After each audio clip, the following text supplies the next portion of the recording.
తిరుమల తిరుపతి దేవస్థానంలో లడ్డూ ప్రసాదంలో ఇవాళ చెప్పాడు ఏమంటే అది మా జంతువులు నూనె తీసి ఇటు చూశాడా ఈ ముండ చెట్టకూడదు కానీ నేను ఇక్కడ ఇంటికి వస్తే మంచినీళ్ళు ఇచ్చావు, ఏదో ఒక ద్రావకం చచ్చిపోయేటట్టుగా నాకు ఇస్తావా నువ్వు చెప్పు.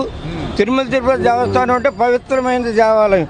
ఆ దేవాలయంలో జంతువులు అంటే నూనె తీసి కొవ్వు తీసి ఇచ్చాడని ఇవాళ పేపర్లు ఇవాళే చదివా.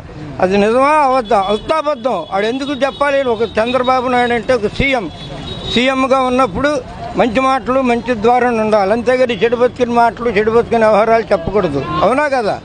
అది మరి అలా ప్రసాదంలో అలా దేవుడి ప్రసాదంలో అలా కలిపే అవకాశం ఉందంటారా? అవకాశం ఏమి ఉండదు. అక్కడ ఎంతమంది ఉంటారు? వాళ్ళు ఎంతమంది ఉంటారు. నువ్వు అక్కడే ఇప్పుడు ఊరికి నువ్వు స్టేజ్ ఎక్కాలనుకో, నువ్వు ఉంటావు నేనుంటాను 10 మంది ఉన్నాను, ఊరికి ఎక్కనిస్తారా? అంత తేలిక ఎక్కనివ్వరు. ఏదన్నా ఒక మాట చెప్పాలన్నా సరే 10 మంది అనుమతి తీసుకుంటేనే కానీ అక్కడికి వెళ్ళనివ్వరు. నువ్వెవరు పోయా ముందు వెళ్ళటానికి అంటారా అనరా? అట్లాగే ఆడి మాటలన్నీ నీళ్ళల్లో మూటలు.